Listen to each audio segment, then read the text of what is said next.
করছি আমি Hasan Khan, super coffee with mister খান। এই আজকের পডকাস্টে এবং এই আমাদের আজকের আড্ডায় আমরা খুব একটা মিষ্টি অতিথিকে পেয়ে গেছি, খুব একটা কিউট মেয়ে, ফুটফুটে মেয়ে, যে ইন্ডাস্ট্রিতে 4-5 বছর ধরে লড়াই করছে, কাজ করছে, কম বেশি কিছু কাজ করেছে। মডেলিংটা হয়তো এই মুহূর্তে বেশি করছে এবং অ্যাক্টিংয়ের দিকটা এই মুহূর্তে এবারে ট্রাই করছে। তো তার নাম হচ্ছে টিনা ভৌমিক। তো তার সাথে খুব শীঘ্রই আলাপ করিয়ে দেবো, যাতে আমাদের আজকের অতিথি এই সুপার কফি উইথ মিস্টার খান। তো টিনা, তোমাকে অসংখ্য ধন্যবাদ যে তুমি সুপার কফি উইথ মিস্টার খান এই মঞ্চে আজকে এই তোমার মানে মূল্যবান সময় আজকে আমাদেরকে দিয়েছো এবং এসছো। তো তোমার কাছ থেকে দর্শকরা এবং আমি অনেক কিছু জেনে নেব, কিভাবে তোমার এই আমাদের এই সিনেমা ইন্ডাস্ট্রিতে আসা এবং কি তোমার স্বপ্ন এবং কি তুমি কিভাবে নিজেকে মেনটেন করে যাও। তো শ্রোত বন্ধুরা, ওনার সাথে অনেক কিছু ওনার মধ্যেই শুনবো, কিভাবে ওনার এই ইন্ডাস্ট্রিতে আসা বা কিভাবে উনি কাজ করছেন। তো তোমার বাড়িতে তুমি একা? আমি আমার বাবা মায়ের সাথে থাকি। আচ্ছা, হ্যাঁ, মানে সিঙ্গেল? হ্যাঁ, মানে মেয়ে আর কি, বা সিঙ্গেল সন্তান। যাই হোক, তুমি এই অভিনয় জগতে কিভাবে তোমার আসা? এটা অভিনয় জগতে বলতে আমি মানে অভিনয় জগতে তো কাজ করি না। আমি 2019 থেকে আমি কাজ করছি, আমি মডেলিং করছি। 2019-এ আমি যখন কলেজে পড়তাম, তো কলেজে আমাদের কিছু একটা বিউটি প্যাজেন্টের ব্যাপারে আমার কোনো একটা কলেজ থেকে আমি পড়তাম চারুচন্দ্র। আচ্ছা, লেক মলের অপোজিটে। তো ওখানে আমার এক বান্ধবীর থেকে শোনা আর কি একটা কোনো বিউটি প্যাজেন্টের ব্যাপারে। তো তখন আর কি অতটা কোনো সিরিয়াস কিছু ভেবে আর কি যাওয়া হয়নি, যে হ্যাঁ নর্মালি। আর আমার একটু মানে বরাবর একটুখানি সাজগোজ করা এগুলো মানে ভালো লাগতো, বা আমার গ্ল্যামার ইন্ডাস্ট্রি আমার পছন্দ, এটা আমার ভালো লাগে। তো আমি সেটা ভেবেই আর কি গেছি, জাস্ট একটা এক্সপিরিয়েন্স, ভালো কিছু এক্সপিরিয়েন্স করার জন্য। মানে ওরকম কিছু মাথায় নিয়ে যাইনি যে কিছু জিততে হবে, কিছু করতে হবে, তো ওরকম কিছু ভেবে যাইনি, এমনি ক্যাজুয়ালি চলে গেছি। তো সেখানে গিয়ে মানে সেই বিউটি পেজেন্টটা করেছি। তারপরে আস্তে আস্তে বিউটি পেজেন্টটা করতে করতেই একটা ইন্ডাস্ট্রিতে কাজ করব বা টুকটাক কিছু ফটোশুট করব, সেটা একটা মানে সবার মানে থাকে। তো আমিও সেগুলো করেছি, সেগুলো থেকে আস্তে আস্তে মানে থেকে ওটা প্রফেশনাল জায়গায় হ্যাঁ, মোটামুটি প্রথম 2 বছর আমি এই প্রফেশনটাকে একদমই সিরিয়াসলি নিইনি। পার্ট টাইম বলতে কি, হ্যাঁ মানে ওই কলেজ করছি, সাথে আমি মানে টুকটাক এদিকে কাজ করছি, মানে ওই। আচ্ছা, তো এই কাজ করতে করতে কিরকম তোমার এক্সপিরিয়েন্স হয়েছে, বা কি কি মানে সমস্যা হোক বা কোনো ভালো একটা মুহূর্ত, তো সেই জিনিসগুলো তুমি কি কি মানে সম্মুখীন হয়েছো আর কি? কোনো সময় হয়তো তোমার গুড একটা মানে কোনো জায়গাতে কাজ করতে যে একটা ভালো মানে এক্সপিরিয়েন্স বা ভালো অভিজ্ঞতা হয়তো পেয়েছো, বা কোনো জায়গা থেকে হয়তো এই টাইপের কোনো জায়গা থেকে পেয়েছো কিনা? এক্সপেরিয়েন্স আমি ফেস করেছি বলতে, আমি যখন থেকে কাজ করছি আর কি, মানে খারাপ এক্সপেরিয়েন্স করেছি, মানে খুব কম করেছি বলা যেতে পারে, কিন্তু হ্যাঁ করেছি তো ডেফিনেটলি। ভালো এক্সপেরিয়েন্স, আমি প্রচুর ভালো মানুষদের সাথে কাজ করেছি, বা আমি এখনো মানে কাজ করছি তাদের সাথে। তার মধ্যে কিছু মানুষের থেকে আমি সত্যি খুব সেই সাপোর্টটা পেয়েছি বা সেই জায়গাটা পেয়েছি যে হ্যাঁ আমাকে ভালো করতে হবে, বা ভালো একটা কাজে মানে তাকে গাইড করা, যে সে একদম নিউ কামার, সে কিছু জানে না, কিছু বোঝে না, তাকে বুঝিয়ে দেওয়া, সেরকমও মানুষ আমি পেয়েছি। আবার এরকম মানুষও পেয়েছি যারা কিনা মানে না, ওর তো বেশি দিন কাজ করছে না, বা ওর এক্সপিরিয়েন্স কম, সিরিয়াস নেয়নি, বা অনেকের থাকে মানে আমাদের ইন্ডাস্ট্রিতে একটা খুব মানে আছে যে গ্রুপিজম ব্যাপারটা প্রচন্ড বেশি চলে এখানে, যে কেউ কারোর কোনো মেকআপ আর্টিস্ট, কোনো ফটোগ্রাফারের যদি ফেভারিট থাকে, সে তাকে সব জায়গাতে পুশ করে। হ্যাঁ, তো আমার ক্ষেত্রে সেরকম ব্যাপার কখনো হয়নি। আমি মানে ওই গ্রুপিজমে কখনো ঢুকিনি, বা আমি কারো ফেভারিট হওয়ারও সত্যি কথা চেষ্টা করিনি কখনো, যে আমাকে কখনো মানে তারা নিজের থেকে পুশ করবে সেই ব্যাপারটাতে, সেরকম ব্যাপারটাও আমি চাইনি। কিন্তু হ্যাঁ, এই জিনিসটা আমার সাথে হয়েছে যে অনেকবার, যে তারা তাদের মানে ফেভারিট কাউকে সেই কাজের থেকে আমাকে সরিয়ে অন্য কাউকে নিয়েছে, এরকম প্রচুরবার। সেখানে কষ্ট পেয়েছো বা না, কষ্ট খারাপ লাগা আমার সত্যি এই জিনিসগুলো আসে না, কারণ মানে সেটা যদি আমার আসতো তাহলে আমি হয়তো মানে পরবর্তীকালে আরো কিছু কাজ আমি করতে পারতাম না, সেটা নিয়ে আমি ভেঙে পড়তাম। আমার এই ব্যাপারগুলোকে আমি মানে একদমই ইগনোর করে চলি। হ্যাঁ, হতে পারে। তো এই মুহূর্তে মোটামুটি পড়াশোনা তো কমপ্লিট? পড়াশোনা চলছে। পড়াশোনা কি করছো? আমার এখন মাস্টার্স সেকেন্ড ইয়ার। বাহ, গুড। মাস্টার্স কিসের উপরে করছো? আমার পলিটিক্যাল সায়েন্স। পলিটিক্যালসে যাওয়ার ইচ্ছা আছে তাহলে? নেত্রী, তারপরে অভিনেত্রী, এই অভিনেত্রী তারপরে নেত্রী। আচ্ছা, না এটা মজা করলাম। আচ্ছা টিনা, তুমি তো এই মাস্টার্স করছো, আবার লেখাপড়া তো কন্টিনিউ করতেও পারো। তো তোমার এত আমাদের যেমন লেখাপড়াটা একটা বেসিক আমাদের দরকার, এটা তো একটা ডিগ্রি করছো তুমি, একটা হায়ার এডুকেশন হচ্ছে। তো এই জায়গা থেকে তুমি কোনোদিন এই যে অভিনয় জগতে, গ্ল্যামার জগতে রয়েছে, মডেলিং করছো, আগামী দিনে আরো ভালো ভালো কাজের কোনো জায়গায় অফার আসবে বা সেখানে তোমার সবকিছু ফিট থাকলে তুমি কাজ করবে, তো তুমি যদি চাকরি পেয়ে গেলে ভালো একটা, তুমি কোনটাকে বেছে নেবে? ভালো একটা চাকরিটাকে, না এই তোমার মডেলিং ইন্ডাস্ট্রিটাকে বা এই ইন্ডাস্ট্রিটাকে? আমি প্রথমত কখনো মানে চাকরি করতে চাইনি, কারণ গ্রাজুয়েশন করার আগে থেকে সেটা মানে প্রত্যেকের যেরকম ফ্যামিলিতে যেটা হয় আর কি, যে পড়াশোনা করছো তো একটা চাকরি করতে হবে, জব, মানে সেটা মানে প্রাইভেট হোক বা গভর্নমেন্ট হোক, যেটাই হোক সেটা প্রত্যেকের মানেই চাই। আমার বাবা মাও তাই চেয়েছিল, কারণ আমার ছোটবেলা থেকেই একটা মানে ছিল, আমার মা আমাকে মানে গান, আঁকা সবকিছু শিখিয়েছে। তা আমার একটু অন্য ক্রিয়েটিভ দিকটা আমার বেশি ভালো লাগতো। আমি মানে প্রথমত তো মানে আমি যখন মানে মাধ্যমিক পাশ করিনি তখন আমি খুব আঁকতে ভালোবাসতাম। তো আমি ভেবেছিলাম যে না, আমি ফ্যাশন ডিজাইনার হবো, তো সেটা বাড়িতে বলেছি। তো সাধারণত যেটা হয় যে না, মানে পড়াশোনা করছো তো পড়াশোনাটা, বাকি জিনিস শিখিয়েছি ঠিক আছে, যথেষ্ট শিখে নিয়েছো ঠিক আছে, কিন্তু পড়াশোনাটাকে মেন প্রায়োরিটি দিতে হবে, তোমার ফিউচার ওটাই। তো মানে সেখান থেকে হ্যাঁ, পড়াশোনাটাকে কখনো ছাড়িনি বা এখনো আমি ছাড়িনি, এখন আমি করছি। আমি যখন মানে সেকেন্ড ইয়ারে পড়ি কলেজের, আমি তখন থেকে আমার মানে ইন্ডাস্ট্রিতে আমি কাজ শুরু করি, তো সাথে আমার পড়াশোনাও চলছিল। কিন্তু হ্যাঁ, আমি কখনো মানে চাকরির জন্য আমি ট্রাই করিনি, কারণ মানে চাকরির জন্য ট্রাই করিনি না, আমি 3-4 মাস একটা জায়গায় জব করেছি, 4 মাস না 5 মাস মতো একটা জায়গায় আমি জব করেছি, সেটা আমাদের ফিল্ডের রিলেটেড মার্কেটিং এর জব ছিল। তো আমি স্যাটিসফাইড হইনি সেই জবটার থেকে। তো আমি ভেবে নিয়েছি যে না, মানে জবটা অন্তত আমার জন্য না। তো আমি কখনো মানে ট্রাই করিনি, বা আমি কখনো ভবিষ্যতেও ট্রাই করতে চাই না জবের জন্য। হ্যাঁ, ইন্ডাস্ট্রিতে কাজ করব কি করব না সেটা জানি না, যে কতদিন আমি সেটা কন্টিনিউ করতে পারবো বা আমার হবে, কিন্তু আমার জব নিয়ে কোনো। আচ্ছা, আমাদের এই ইন্ডাস্ট্রিতে এখানে তো অনেক কষ্ট, কম্পিটিশন, এবং মেয়েদেরকে অনেক সাফার করতে হয়, অনেক ফেস করতে হয়। তো কোনোদিন যদি তোমাকে চ্যালেঞ্জের মুখে, যে অনেক জিনিস ফেস করতে হয় আমাদেরকে, ট্যালেন্টের সাথে সাথে অনেক স্যাক্রিফাইস থাকে, তো সেই জায়গাতে তুমি ওই মানে ওই জায়গাটাকে কিভাবে হ্যান্ডেল করবে বা কিভাবে তুমি ফেস করবে? তুমি যখন চাকরি তো করবে না, এই আমার একটা কম্পিটিশন তো আছে, চলছে একে অপর সব জায়গা থেকে, না আমাদের গ্ল্যামার ইন্ডাস্ট্রি মানে অভিনয়, এই যে আমাদের মানে সিনেমা ইন্ডাস্ট্রি যেটা আমরা বলি, মানে যদি এক কথা কম্পিটিশনটা একটা বেশি। তো এই জায়গার জন্য তুমি নিজেকে মানে কতটা প্রস্তুত থাকবে বা কতটা নিজেকে সেভাবে হ্যান্ডেল করবে ওই জায়গা থেকে? কম্পিটিশন তো এখনো মানে চলছে। আমি মানে 5.5 বছর ধরে কাজ করছি, সেটা খুব কম টাইমও না, আবার খুব বেশি টাইমও নয়। কিন্তু হ্যাঁ, আমার টাইমের থেকেও যারা কাজ শুরু করেছে তারা এখন অনেকেই অনেক ভালো ভালো জায়গাতে রয়েছে, বা তারা লাইফে অনেক বড় বড় হয়তো কিছু কাজ করছে।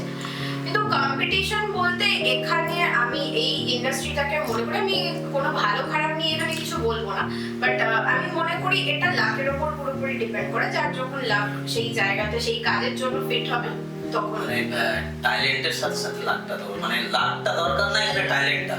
ট্যালেন্ট এই ইন্ডাস্ট্রিতে কতটা দরকার এটা নিয়ে আমার সত্যি খুব সন্দেহ আছে, বাট ডেফিনেটলি কিছু তো ট্যালেন্ট দরকার, বাট লাকটা ইকুয়ালি ইম্পর্টেন্ট। একদম ঠিক বলেছো। আচ্ছা টিনা, তুমি এই মুহূর্তে মোটামুটি অনেক তো জানলাম মানে শুট করেছো কিছু, সেগুলা কোনো ব্র্যান্ডের বা কি কি সেটার ব্যাপারে যদি বলো, এবং আরো তুমি কোন জায়গায় কাজ করতে চাও? আমি কিছু টুকটাক বুটিক, ক্যাটালগ এগুলোর শুট আমি করেছি, এখন আমি করছি ম্যাক্সিমাম।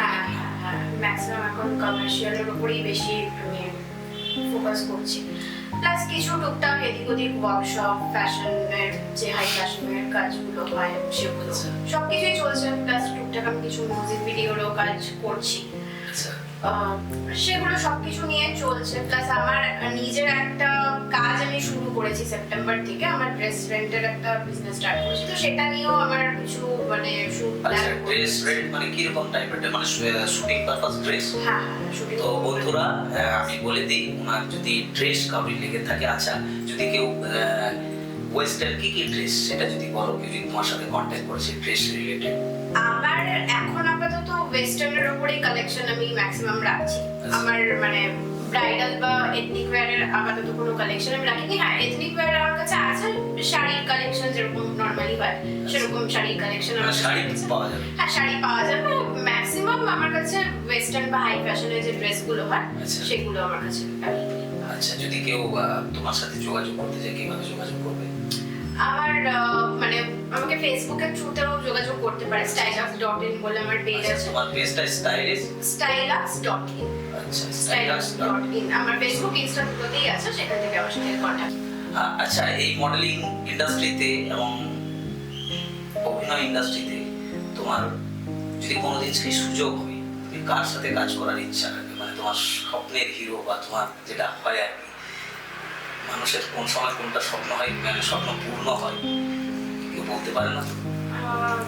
আমার স্বপ্নের হিরো বলতে তো আছে অনেকের কাজ। স্বপ্নের হিরো বলতে না, যে একটা স্বপ্ন যেমন থাকে, যেমন আমি ডিরেকশন করছি, আমার স্বপ্ন যে আমি কোনোদিন শাহরুখ খানকে ডিরেকশন করবো, বা কোনোদিন আমার যদি একটা লোকের তো স্বপ্ন হয়, তো সেম তোমার একটা স্বপ্ন হয় যে আমি এবার একটা স্বপ্ন থেকেও একটা মানে কি বলা হয় যে আমি ইনার সাথে কাজ করতে খুব ইচ্ছুক, মানে যে যে ব্যাপারটা থাকে একটা ক্র্যাশ বলি আমরা বা যেটাই বলি, যে সেটা হিরো হয়, কেউ ডিরেক্টর হয়, কোনো একটা মিউজিক ডিরেক্টর হয়, যেভাবে হোক। তো হিরো হিসেবে তুমি যদি কোনোদিন কাজ করতে চাও, অ্যাজ এ কার নায়িকা হতে চাও তুমি বাংলা ইন্ডাস্ট্রিতে? বাংলা ইন্ডাস্ট্রিতে মানে আমাদের মানে এই মুহূর্তে দাঁড়িয়ে যদি মানে কমার্শিয়াল তো হিরো এখন বাংলা ইন্ডাস্ট্রিতে সেরকম একজন কেউ নেই। মানে আমাদের ছোটবেলার টাইমে ছিল যখন জিৎ দেব ওদের সিনেমাগুলো খুব মানে পপুলার চলতো, এখন তো তারাও অনেকটা মানে অন্য জনরে চলে গেছে, অন্য জনরে কাজ করছে না। সেরকম বাংলা ইন্ডাস্ট্রিতে আমার মানে সেরকম কেউ নেই যার সাথে আমি কাজ করতে চাই বা ভাববো। হ্যাঁ ডেফিনেটলি মানে পরবর্তীকালে কেউ নিউ কামার যদি এসে থাকে, সেরকম ভালো মানে তার অভিনয় যদি থাকে বা কোনো ভালো ডিরেক্টর, শুধু মানে আমি অ্যাক্টরের কথা বলছি না, ডিরেক্টরও যদি সেরকম কেউ ভালো থেকে থাকে বা আমার কাজ যদি তাদের ভালো লাগে বা আমার কাজ ভালো লেগে যদি তারা আমাকে থাকে, তাহলে ডেফিনেটলি আমার কাজ করার ইচ্ছে আছে। আর ডিরেক্টর যদি কার সাথে কাজ করা? ডিরেক্টরও আমার কাছে সেরকম ভাবে মানে আমি বলবো না যে আমার এর সাথেই কাজ করার ইচ্ছে আছে। আমি বললামই যে মানে কারোর যদি আমার কাজ ভালো লেগে থাকে, তার যদি মনে হয় যে সে আমাকে সেই ক্যারেক্টারটার জন্য নিতে পারবে বা আমি সেই ক্যারেক্টারটা ভালো মতো করতে পারবো, তাহলে আমি ডেফিনেটলি তার সাথে কাজ করব। তোমার ফেভারিট হিরো কে, বলিউডের হোক বা টলিউডের হোক, যেখানে? টলিউডের আমার ভালো লাগে অনেকজনকেই ভালো লাগে। আমার পরমব্রত চ্যাটার্জির আমার অ্যাক্টিং ভীষণ ভালো লাগে, আলোক চ্যাটার্জিকে খুব ভালো লাগে। ছোটবেলা তো জিৎ দেব এদেরকে দেখে পড়েছে, তো দেবকে আমার বরাবরই একটু বেশি ভালো লাগে। নায়িকা আমার কোয়েল মল্লিক, শুভশ্রী গাঙ্গুলি। আচ্ছা বলিউডের তোমার মানে কোন হিরো ছবি দেখতে পারো? বলিউডের আমার ছোটবেলা থেকে ঋতিক রোশনের ফ্যান আমি। ঋতিক রোশনের ছবি আমার ভালো লাগে দেখতে, বা ডান্স সব কিছু। আর এখন যদি বলা হয়, এখন তো অনেকেই আছে, ভিকি কৌশল আছে, সিদ্ধার্থ মালহোত্রা আছে। তুমি ছবি দেখতে পারো, হরর ছবি, রোমান্টিক না অ্যাকশন? আমি বরাবরই অ্যাকশন মুভি ভালোবাসি, বাট এখন যদি আমাকে বলা হয় অ্যাকশন মুভি তো ডেফিনেটলি ভালোবাসি, প্লাস একটু থ্রিলার টাইপ কিছু মুভি থাকবে তো। মানে রোম্যান্স টাইপের ছবি ভালো লাগে না? খুব কম, মানে কখনো কখনো, মানে সেটা গল্পের উপর ডিপেন্ড করছে। আচ্ছা এবারে তোমার সাথে কিছু আমরা কথা জেনে নেবো যেটা তোমার প্রফেশনাল লাইফে এবং পার্সোনাল লাইফের সাথেও যুক্ত। তুমি এটা চাইলে আমাদের দর্শকদের সাথে শেয়ার করতে পারো, এবং তুমি না চাইলে সেটাকে তোমার মতো ডিফেন্স করতে পারো বা করতে পারো। তো এই অভিনয় জগতে যেমন অভিনয় করি আমরা বিভিন্ন অভিনেতাদের সাথে, বিভিন্ন ক্যারেক্টারের সাথে, রিয়েল লাইফে মানে এরকম তোমার কোনো অভিনেতা আছে যেটা সারা কালের অভিনেতা, চিরকালের? হ্যাঁ আছে। আচ্ছা, গুড। তো তার এই যে তুমি কাজ, এই আমাদের কাজ করছো, সে অ্যাপ্রিশিয়েট করে তো? হ্যাঁ ডেফিনেটলি করে। সে এই ফিল্ডের কেউ নয়, বাট তার কাজটা হচ্ছে পোস্ট প্রোডাকশন রিলেটেড। সে ডিজিটাল মার্কেটিং এর বিজনেস, তার বিজনেস আছে। বাট হ্যাঁ, সে আমাকে যথেষ্ট সাপোর্ট করে। তার সাথে আমার একটু এজ গ্যাপ আছে ঠিকই, বাট সে যথেষ্ট সাপোর্ট করে। প্যার is Pyaar, age doesn't matter, ঠিক আছে? তো আর আমরা যে ফিল্ডে আছি সেখানে এজ কোনোদিন আমরা জিজ্ঞেস করতেও না, আমরা স্ক্রিন এজটাই দেখি। হ্যাঁ না, কোনো জায়গাতেই সেটা ম্যাটার করে না, বাট হ্যাঁ সে প্রচুর সাপোর্ট। বাহ, গুড। এটাও ভালো একটা মানে প্লাস পয়েন্ট। অনেক জায়গাতে আমরা কি হয়, অনেকের কাছ থেকে এক্সপিরিয়েন্সটা আমরা পেয়েছি বা শুনেছি যে কাজ করতে যেয়ে তার কাছের মানুষ যেটা হয়, হয়তো দেখা যায় কাছের মানুষটাই বাধা হয়ে যায়। না, এটা আমার নিজের পাস্ট লাইফেও হয়েছে, মানে এটা ভুল নয়, মানে সব মানুষের ক্ষেত্রে সেটা সমান হয় না। পাস্ট ছিল তার? হ্যাঁ, পাস্ট লাইফে আমি এরকম ফেস করেছি যে মানে সে সাপোর্ট করেনি বা সে মানে সেটাকে মেনে নিতে পারেনি, এরকম হয়েছিল। বাহ, গুড। আচ্ছা, এর পরিপ্রেক্ষিতে তুমি এই যে পড়াশোনা চালাচ্ছ, তার সাথে সাথে অভিনয়, মডেলিং এবং বিভিন্ন জায়গায় ট্রাই করছো, এটাকে তুমি কিভাবে ব্যালেন্স করো? এটা যারা তোমার মতোই আরো এরকম তোমার মতো ফুটফুটে মেয়ে পড়াশোনার পাশাপাশি অভিনয় করতে চায় বা নিজেকে গ্ল্যামার জগতে এইরকমই প্রেজেন্ট করতে চায়, তুমি তাদেরকে কি তোমার জায়গা থেকে কিভাবে ম্যানেজ করছো? কি বলবে তাদেরকে, মানে শিক্ষণীয় ব্যাপারটা কি দেবে তাদেরকে, বা তারা কিভাবে তুমি যেভাবে এই ওয়েতে চলছো বা তাদের জন্য কোন রাস্তাটা তুমি? তাদেরকে একটাই মানে আমার সাজেশন যে হ্যাঁ ডেফিনেটলি একটা মানে পড়াশোনা তো দরকার হয়, সেটা মানে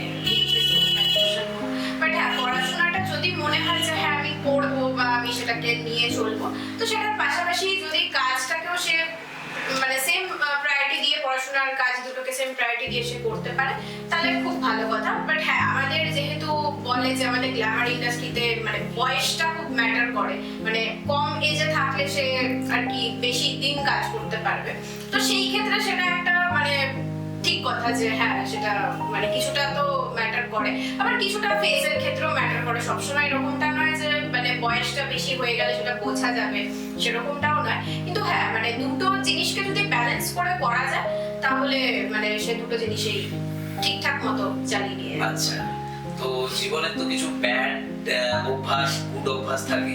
হ্যাঁ, তো মানে মা বাবার হাতে কি এখনো মার খাওয়া হয়? বাবার কাছে আমি মার তো কখনো মানে খাই, বকা, মা শুধু না বকা খাওয়া? বকা খাওয়াও আমি বাবার কাছে সেরকম ভাবে খাইনি, আমার পুরোটাই মার কাছেই। কিন্তু হ্যাঁ ছোটবেলা প্রচুর মার খেয়েছি, এখন মারটা খাই না, কিন্তু মানে এই সারাক্ষণ চলছে। আচ্ছা, ভাই বোন মানে কাজিন যারা থাকে বা বন্ধুদের সাথে ঝগড়া হয়? ঝগড়া আমার মানে বন্ধুদের সাথে কখনো কখনো মানে ঝগড়া সেরকম না, ওই ঝগড়া মারামারি হয় না, ঝগড়া? হ্যাঁ মানে মারামারিও চলে। বন্ধুদের আমাদের মানে 5 জনের বন্ধুদের একটা গ্রুপ আছে, সেখানে আমাদের মারামারিও চলছে, ঝগড়া চলছে। সরিটা কোনো বন্ধু তোমাকে আগে বলে না, তুমি তাদেরকে? না, সরি যদি বলার কোনো ব্যাপার নেই, বেশ করেছি মেরেছি, এরকম একটা ব্যাপার। আচ্ছা আচ্ছা, খুব ভালো। আচ্ছা, খাওয়া দাওয়ার দিক দিয়ে কি খেতে ভালোবাসো? ফাস্ট ফুড না বাড়ির মানে ডোমেস্টিক ফুড? বাড়ির খাবার তো অবশ্যই বেশি ভালো লাগে, ফাস্ট ফুডটাও খাওয়া হয়, কিন্তু আমি এখন যেহেতু মানে 8-9 মাস ধরে আমি জিম করছি, তো ফাস্ট ফুডটা একটু অ্যাভয়েড করি। বাহ, গুড, খুব ভালো। আচ্ছা, রান্না বান্না কি কি মোটামুটি করতে পারো? কি কি রান্না করতে পারো?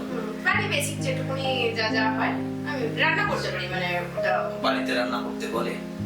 বাড়িতে বলে না, কখনো কখনো আমার ইচ্ছে হলে আমি করি, মানে বাড়িতে আমাকে কোনো আচ্ছা, কাজই কোনোদিন ইচ্ছা হলো মনের মানুষকে ভালো রান্না করে কিছু খাওয়া, মানে সেটা বন্ধু হতে পারে। মনের মানুষ বলতে শুধু যার সাথে মন দিয়েছি সে না, ভালো বন্ধু। হ্যাঁ, বন্ধুদের ইচ্ছা হলো? খাইয়েছি। আচ্ছা আচ্ছা, বেশ, খুব ভালো। গান শোনো? হ্যাঁ, আমি গান শুনি। গান বাংলা গান শোনো না হিন্দি গান শোনো? সব সব সব সব গান শোনো। নাচ করতে পারো? আমি রিসেন্ট এখন ডান্স শিখছিও। আচ্ছা, তো আমি কখনো ছোটবেলা থেকে ডান্স শিখিনি, আমাকে আর সবকিছু আমার মা শিখিয়েছে, কিন্তু ডান্সটা কখনো শেখায়নি।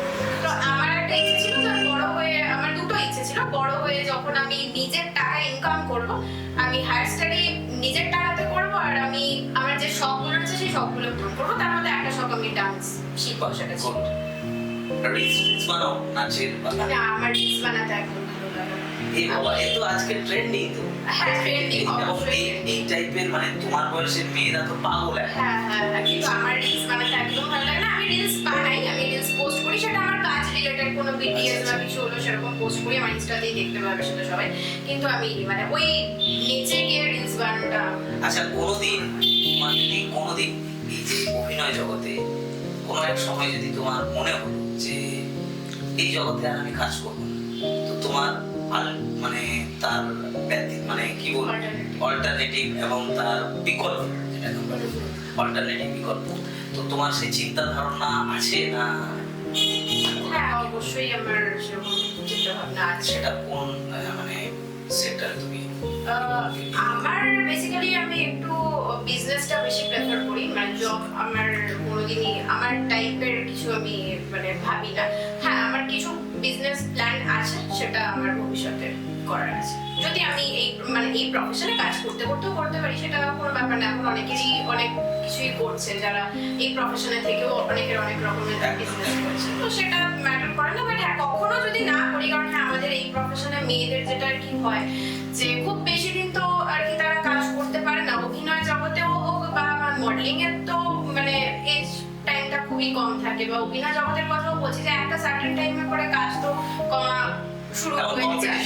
কম্পিটিশন মানে একটা ফেস দেখতে দেখতে মানুষ বোর হয়ে যাচ্ছে, তো নতুন ফেস তো আসবেই। আজকে মানে কয়েকশো মেয়েরা যারা রয়েছে অডিশন দেওয়ার জন্য বসে রয়েছে, বা কয়েকশো মেয়েরা রয়েছে যারা মানে মডেলিং ইন্ডাস্ট্রিতেও আসতে চাইছে, তো মানে তাদেরও সুযোগটা থাকা উচিত। হ্যাঁ, অবশ্যই। আচ্ছা এই তো জানলাম রান্না করতে ভালো লাগে, রান্নার পাশাপাশি খেলাধুলা মানে হবিস কি, মানে কোন খেলা ভালো লাগে দেখতে বা খেলতে, বা ছোটবেলাতে কোন খেলা খেলেছো?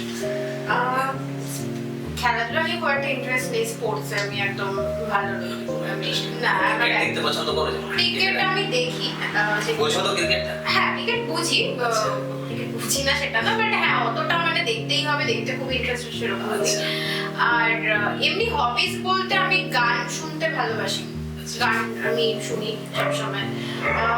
কখনো কখনো একটু গল্পের বই পড়তেও ভালো লাগে। মানে গল্পের বইটা পড়তেই আগে ভালো লাগছে, এখন তো সবার ফোন, সোশ্যাল মিডিয়া, রিলস এগুলোতে এত সবাই বিজি, মানে গল্পের বই পড়া হয় না, কিন্তু আমি একটা টাইমে পড়তাম। যাই হোক, তোমার ব্যাপারে অনেক কিছু আমিও জানলাম, এবং আমাদের এই মঞ্চের মাধ্যম থেকে আমাদের দর্শকরাও জানলো, এবং আগামী দিনে আরো কিছু জানবো তোমার ব্যাপারে। এবং আমার পক্ষ থেকে এবং আমাদের এই পরিবারের পক্ষ থেকে তোমার মানে ভবিষ্যতের মানে চলার জীবন, সে ব্যক্তিগত জীবন এবং তোমার কর্মের জীবন যেন সুখ সমৃদ্ধিতে করে থাকে এবং জীবনে সাকসেস পাও তুমি, এটা আমাদের পক্ষ থেকে তোমার আশীর্বাদ। এবং তুমি অনেক বড় হও, অনেক নাম করো। তো বন্ধুদের কাছে এটাই বলবো, আর ওনার সময় নেব না, আর আপনাদেরও সময় নেব না। আমরা খুব মানে লাস্ট সেশনে চলে এসেছি। আবার আমরা নেক্সট টাইম আবার এইরকমই একটা মানে খুব কিউট বা যে টাইপেরই হোক, দেখতে কিউট, হটেস্ট, গর্জিয়াস এবং সেক্সি যে টাইপেরই পাবো আমরা নেক্সট টাইম। আবার আমাদের গেস্টের সঙ্গে অনেক কথা হবে, আলোচনা হবে, কিছু জানবো। তো আবার তোমাকে এগেন আমাদের এই সুপার কফি উইথ মিস্টার খান, এখানে তুমি এসছো, তোমার মূল্যবান সময় দিয়েছো, তার জন্য তোমাকে অসংখ্য ধন্যবাদ। এবং তোমার ফিউচার ক্যারিয়ার যেন ব্রাইট হয়, এটা আমাদের পরিবারের পক্ষ থেকে আশীর্বাদ করি, দোয়া করি। তো যেতে যেতে তুমি আমাদের দর্শকদের মানে কিছু পজিটিভ বার্তা, মানে তোমার মন থেকে যেটা আমাদের দর্শকদের বলতে চাও, তুমি দর্শকের উদ্দেশ্যে, অডিয়েন্সের উদ্দেশ্যে তোমার কিছু একটা মানে তোমার যেটা জীবনের এক্সপিরিয়েন্স হোক বা অভিজ্ঞতা হোক, তাদেরকে কোনো তুমি যদি টিপস দিতে চাও, মানে তোমার বয়সী যারা আছে বা তোমার থেকে ছোট যারা। আমি সবাইকে একটাই টিপস দিতে চাই যে যারা এই ইন্ডাস্ট্রিতে আসবে বা কাজ করবে বলে ভাবছো, বা যারা নিউ কামার, যারা ফ্রেশাররা রয়েছে, তারা নিজেদের সবসময় কাজের প্রতি ফোকাস রাখো, বাদ বাকি কে কি বলছে, কোথায় কি হচ্ছে সেটার দিকে বেশি না যাওয়াই ভালো। নিজের কাজটা যদি সত্যি ভালো হয়, মানে আমি এটা বিশ্বাস করি, হয়তো হ্যাঁ একটু স্ট্রাগল পিরিয়ডটা এই ইন্ডাস্ট্রিতে একটু বেশি, কিন্তু হ্যাঁ যদি ট্যালেন্ট থাকে কখনো না কখনো কিছু না কিছু মানে পাওয়া তো যায়। তো সো বন্ধুরা, আজকের আমাদের এই সুপার কফি উইথ মিস্টার খান আমরা এখানেই সমাপ্ত করব, আপনাদের কাছ থেকে বিদায় নেব। এবং আমিও যেতে যেতে এই কথাটা বলি যে আমাদের এই পরিবারের সঙ্গে থাকার জন্য আপনাদেরকে অসংখ্য ধন্যবাদ, এবং আরো ভালোবাসা দেবেন। আমাদের এই চ্যানেলটাকে আপনারা বেশি বেশি সাবস্ক্রাইব করবেন, শেয়ার করবেন, এবং কমেন্ট সেকশনে যে লিখবেন আপনারা কি টাইপের মানে কিছু জানতে চান, আমরা সার্চ করে সেই টাইপের গেস্টদেরকে আনার চেষ্টা করব এবং আপনাদের সাথে তাদের আলাপ করাবো। আপনারা অবশ্যই ভিডিওটা দেখুন, ভিডিওটা যদি ভালো লাগে তাহলে লাইক কমেন্ট শেয়ার করুন, আর চ্যানেলটাকেও আপনারা সাবস্ক্রাইব করুন। ডেফিনেটলি, এবং তুমি যা অভিজ্ঞতা বলেছো, এখানে অনেকেই তোমার এখান থেকে অভিজ্ঞতা অর্জন করবে, যারা নিউ কামার্স আর কি, বা যারা একদম নতুন করে আসতে চায় আমাদের মধ্যে। তো সবাইকে আমাদের আজকের এই এপিসোড বা আজকের এই আড্ডা আমরা এইখানেই সমাপ্ত বা আজকের মতো রাখলাম। আবার নেক্সট গেস্ট নিয়ে খুব শীঘ্রই আসবো। টাটা, বাই বাই, নমস্কার, আবার দেখা হচ্ছে। তাহলে বন্ধুরা ভালো থাকবেন।